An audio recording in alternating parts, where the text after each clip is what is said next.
Why have people throughout the generations tried to hide what would appear to be the obvious? Can we trace the origins of the Mexican culture to include its African roots? These photographs depict the truth regarding a culture that is seldom talked about, la cultura atlántica. Surrounding the ancient Mediterranean Sea, civilizations flourished. Ships navigated the waters with merchants, informants, and scientists illuminating the arts, letters, and pulsating economies. People from the coastal cultures, the Indians Occidentals, and the Spanish had set eyes upon each other. The flames of desire, greed, and zeal ignited the Christian Europeans. Cartographers drew the maps that defined the landforms, the continents of Africa and America, thereby establishing the barbaric zones. The dominant cultures of Africa had been expelled from the south of Europe after 500 years of domination. The architecture, numerology, cultural, and commercial exchanges between the different cultures had been intense. Steel had become the crucial product Europe imported from Africa. The inroads of slavery spread fundamentally as the result of differing approaches to the procurement of property. Within feudal Europe, individual riches were based on land holdings. According to the African cultures, land was a collective possession. The amount of people an individual held in possession provided him with the status and the right to use the land. This depicts the people who had arrived to the American continent at the end of the 15th century. In a few decades, 90% of the 100 million inhabitants of the Americas had disappeared by the onslaught of disease brought about by the conquerors.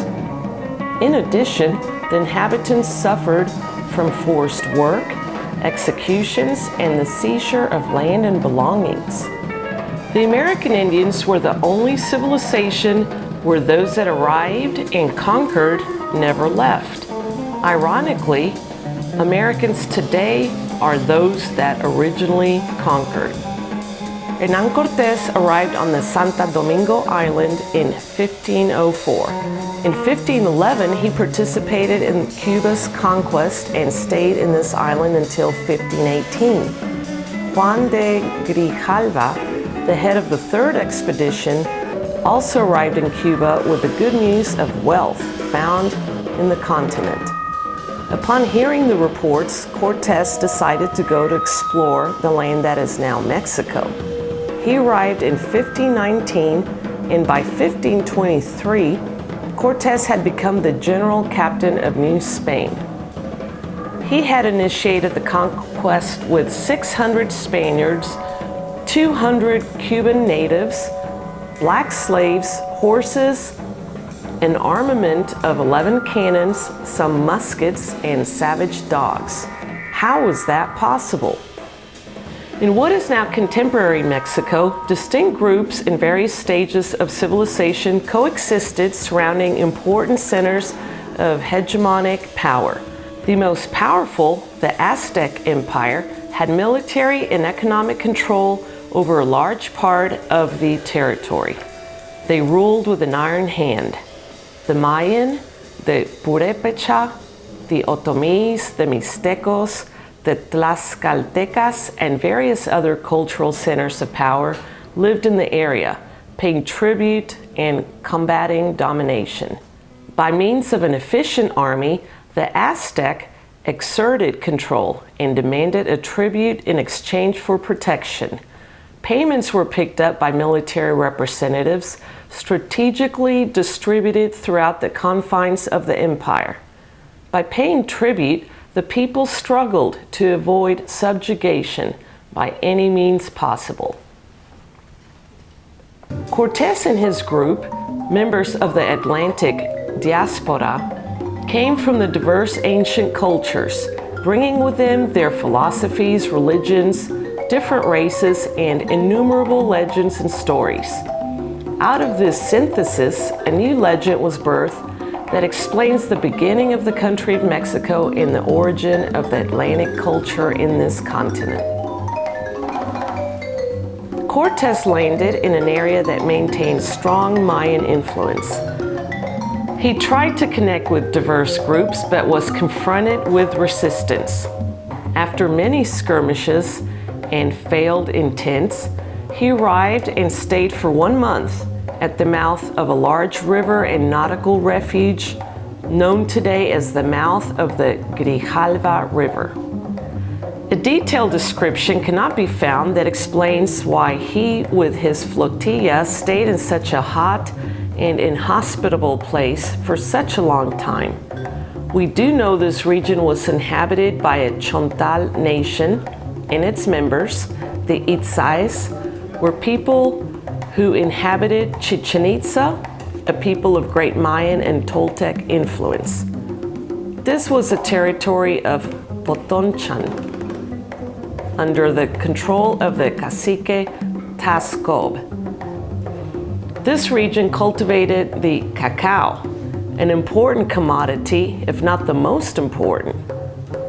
Allegorically speaking, a form of pre-Columbian central bank was developed within this region that included both the Aztec authority and the Mayan command, a place where military forces of both dominant principalities was established. We know that Cortés had left Cuba without the economic means to conquer, without military equipment or soldiers to succeed in his quest. Tascob, one of the caciques in the land, had acquired 2 Spanish captives who demonstrated no desire to return. This situation provided Tascob a tactical advantage. Tascob, we can presume, understood the Spanish language since he was from an ancient yet developed civilization. He then introduced Malintzin to Cortés.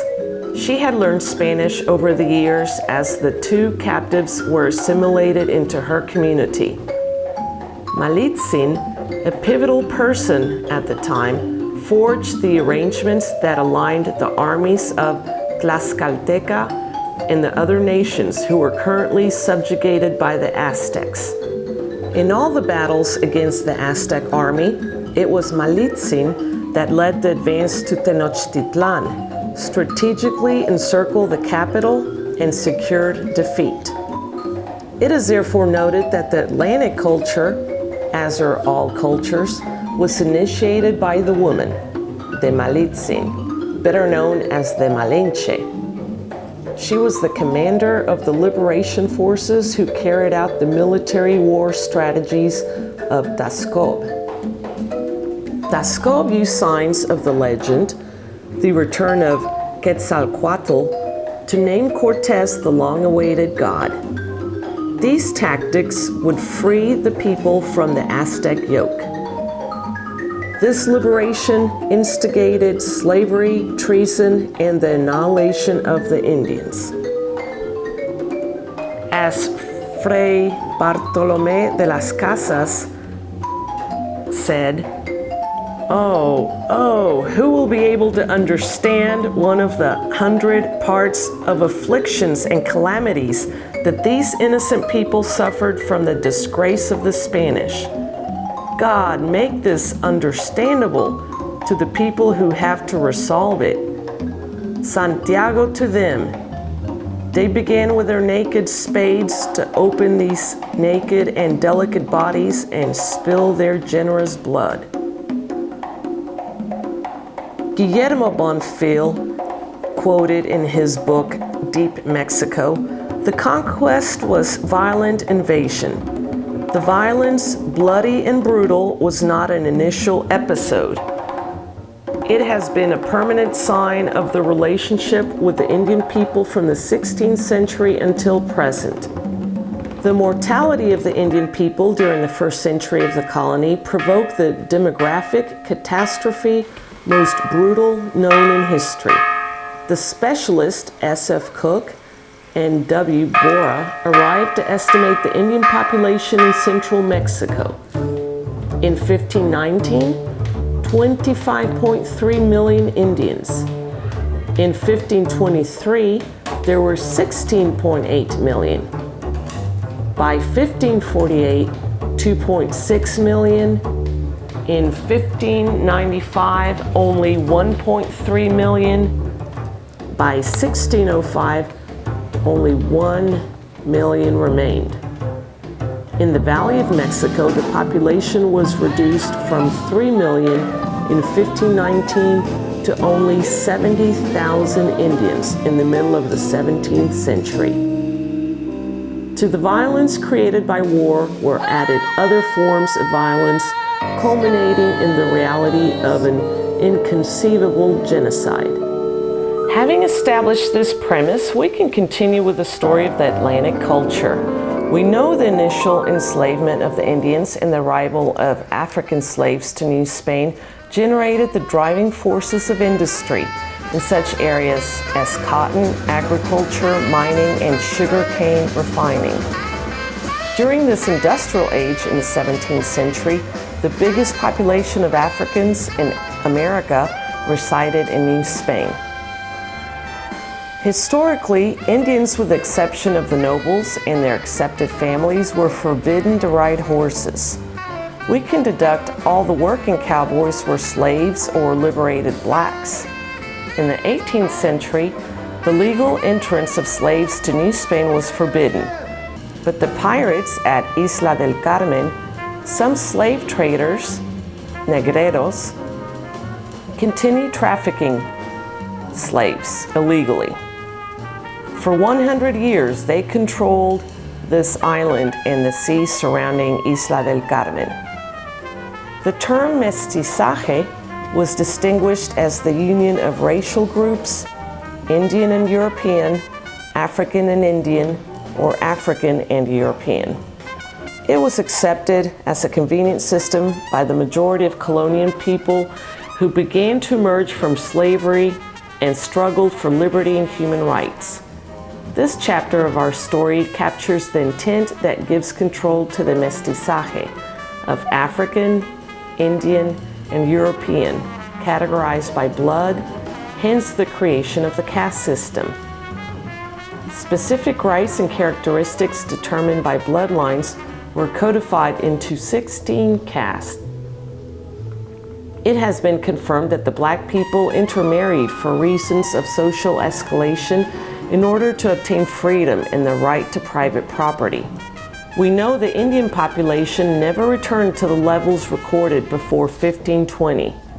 By way of deduction, the Atlantic culture accounts for 80% of the Mexican people.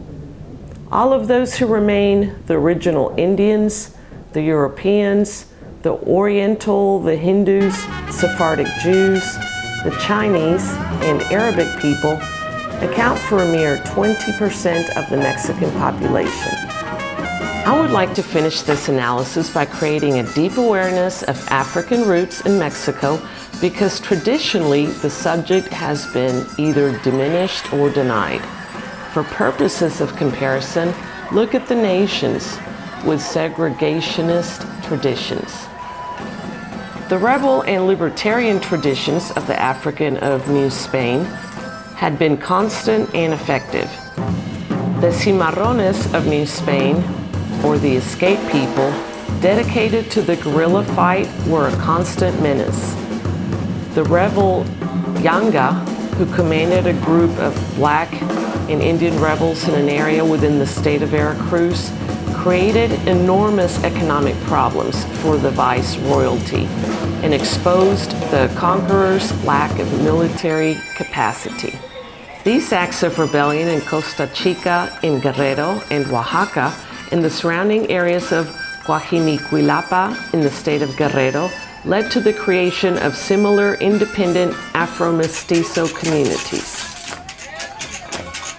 The possibilities for an individual caste member with black influence to exert power were based within the hierarchy of the church or within a career in the military. We can observe the War of Independence and discover that some of the most important warriors had been Afro-Mestizos, masters of guerrilla tactics. The priest, Jose Maria Morelos y Pavon, had kept in check the Spanish forces for a long time and established within the rebel control the abolition of slavery. The general Vicente Guerrero, an invincible warrior who had never been defeated, had been named Generalissimo of the armed forces and elected as second president of the Republic of Mexico. By legal decree in 1828, he abolished slavery in the Constitution. After the War of Independence, the mestizo grew in number, but the Creole minority maintained the power. At this time, a minority existed that looked for return to the European system. They found a way to reinstate a monarchy, having asked for the intervention of an Austrian sovereign whom they had invited to come create a Mexican empire. The constitutional president of Mexico, Benito Juárez, the first Indian in command of an American republic, remained in power undefeated in the state of Chihuahua. He maintained the Constitution and finally executed the Austrian invader, Maximiliano of Habsburg. A strong group of black warriors, the Moscogos, joined the military forces in support of Benito Juárez. They were granted freedom and land in Nacimiento de los Negros, near the city of Musquis in the state of Coahuila. The Mexican Revolution of 1910 was a mestizo movement against a Porfirista dictatorship. This struggle involved people of all roots. During this change of power and direction, some of the former slaves fought against the revolutionary movement. Zapata and Villa recruited black mestizos that were cane plantation workers, miners, cattle ranch hands, and cotton plantation workers. Between 1920 and 1968, the epic representing the formation of the Mexican nation, from Calles to Días Ordaz, the mestizo was institutionalized as the Mexican. By his use of the arts, the educational system, and politics, Vasconcelos institutionalized his concept of a new race, claiming the supremacy of the Spanish culture and the exaltation of the Indian cultures as a brilliant past, a concept deeming the European the race to be, relegating the Indian to the tutelage of the state. In 1994 in Chiapas, an Indian army arose shaking the system and forcing the establishment in Mexico to reach an agreement. Never again Mexico without us. Us as understood to be the different Indian cultures of Mexico. The goal of this essay is therefore to focus on the concept of us, to include the African roots in the Mexican mestizo, not as a minority, but as one of the original elements of our race in the cultura atlántica.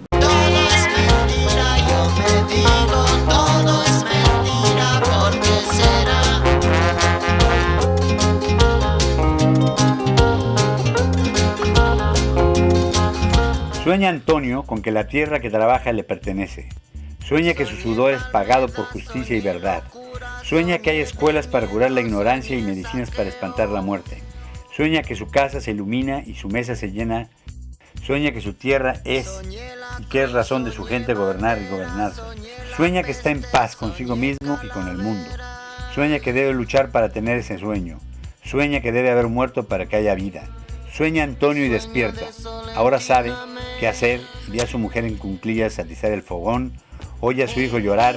Mira el sol saludando al oriente. Afila su machete mientras sonríe. Un viento se levanta y todo lo revuelve. Él se levanta y camina a encontrarse con otros. Algo le dijo que su deseo es deseo de muchos y va a buscarlo.